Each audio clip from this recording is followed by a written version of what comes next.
Hello, all. I hope you've had a good day. I'm not feeling the greatest. Last night, when I laid down, for some reason, as soon as I laid down, I could not stop coughing. I had to take 5 breathing treatments. And so I woke up at 6 this morning and I went straight to the ER because I knew I had a 15-hour workday. And I knew I needed to be present for a couple of reasons.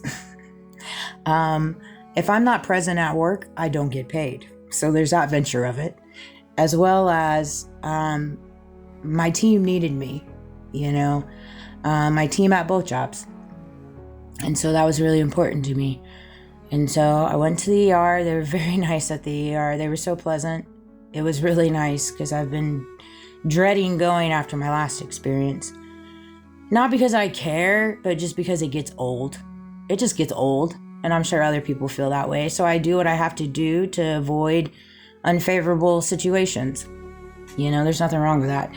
And so it was really nice to go in, be met with kindness and endurance and care and non-judgmental. And I was in and out in an hour. And I worked both jobs. And thankfully I had a sweet soul cover my shift tonight, so I didn't have to work all the way till midnight. And I've not been feeling good today. I see a lot of different things around me, and I'm just feeling a lot of stuff in reference to just the magnitude of it and the grossness of it all. And it's weighing on me a little bit. It's weighing. And it came to me earlier. I thought to myself, I'm like, golly, I could really see Jesus's walk and see how much it weighed on him to just want good in the world and want peace and live in a world that just doesn't want you, A, to have that, as well as B, go to all lengths so you don't have that. Jesus walked through the same thing. And in different ways, we're all walking through that. We're all walking through that. I watched a video earlier today, and it's disheartening, to say the least. That would be an understatement.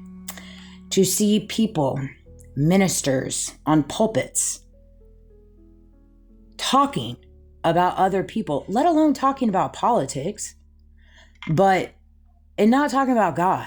But the pastors of TPUSA Faith are now talking poorly about Candace and calling her evil and, all these different things on the pulpits.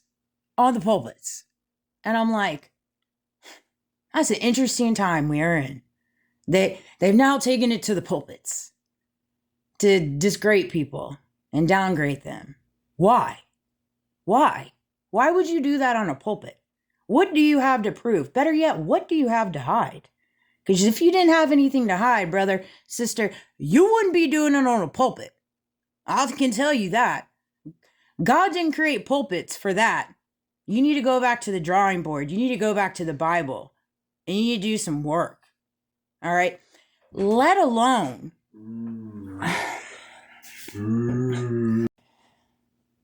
Things have been moving in such a better direction with me and my son.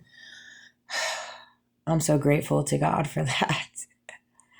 But you have people on the pulpits overseeing and managing millions of dollars in nonprofits. I'm not sure that's how God designed religion, business. I think that also needs to go back to the drawing board, particularly if you use your platforms to talk negatively and poorly about people just using their voice. And if you didn't have anything to hide, quite frankly, you wouldn't care what people say. There's that factor of it too. People get so fluffered when people have something to say. I don't care because I know it's not true. That's another big thing that doesn't bother me. I just get tired of the evilness. I get tired of the darkness. I get tired of people doing the most because they want to hide different things that they're a part of, as if I don't know. It's so funny. Maybe one day people will get it, but whatever. And so, but working for God, Jesus, divine, is not working for the bottom dollar. Those on the pulpits orchestrating and overseeing millions talking bad about people and referring to them as evil is a big no-no. It's a big no-no in my book. People believe what they want to hear. People believe what they want to hear. That came to me earlier. That's true. People believe what they want to hear. It really doesn't matter if it's true or not, or if it's factual, if there's true evidence. It really doesn't matter. People just choose to believe what they want to hear. It came to me earlier. I was thinking about conversations that I had with 3 girlfriends of my past. And again, I cut everybody off last October. So it was up until the point of October 2024 that these people were in my life. And I'm just so ashamed of them and their behavior and what they did to try to manipulate deceit and manipulate complications and manipulate arguments and tense situations in me and my son's life when we were already going through a lot. And it was done intentionally. And they took it to the point of involving their teenage kids. And these are people that I considered my sisters. People that I would die for. People that I was loyal to. People that I was loyal to their children too. And so it's hard sometimes when I go down these angles and I think about particular things and it comes to my mind in reference to things. And it's just hard for me to swallow because it's just so hard for me to imagine that I lived in a world filled with people capable of doing such heinous activities when I thought that I knew them. You know what I mean? And I feel as though in different flips of that, everybody can relate to that because I feel in different ways we're seeing that in the political arena, not to mention the administration.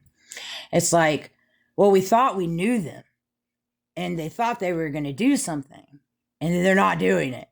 And so we're all feeling disloyal. We're all feeling bamboozled.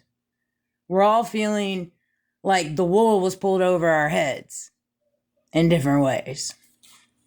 And if you don't say something, then you're a part of the problem, right? And I'm not saying it's all poppy tea, but brother, I mean, it is your administration, last I checked. And I know you're a big man, you got big britches, and you got a lot of shoes to carry. I get it. But so do the people. So do the people. The Joe Blows and the Mary Moes. We got a lot of shoes to carry too. We got to make sure our babies eat. We got to make sure our rent's paid. We got to make sure we got lights on and heat for our babies. And so in order to do that at this point in the venture, we're all having to work 2-3 jobs to get it done. Get it done. Not to mention we got Christmas around the corner and we got everybody trying to figure out how they can make Christmas happen. And again, I know not everybody's doing that. By all means, not by the shoppers out today. But there is quite a few that don't have the ability to do that. And because they decided not to take a slice of the pie, take the buyouts, take the bribes, get into business deals underneath the table, create very cute business schemes and Ponzi schemes to get rich quick and learn how to not pay taxes. I guarantee you there's a lot of rich people out there that do not pay taxes. Guaranteed. They figured out how they create businesses and deductions so they ain't got to pay because they know we all gonna pay. Hello. It's just truth. It's factual. And so this is going to be my only video. I've got some serious videos I'm going to put out tomorrow. But I love you guys. I just wanted to, thank you for the love and the support and those that truly stand with me genuinely. And those in my life now that think I don't know that they're coming at me sideways, I do. In all work fronts. In all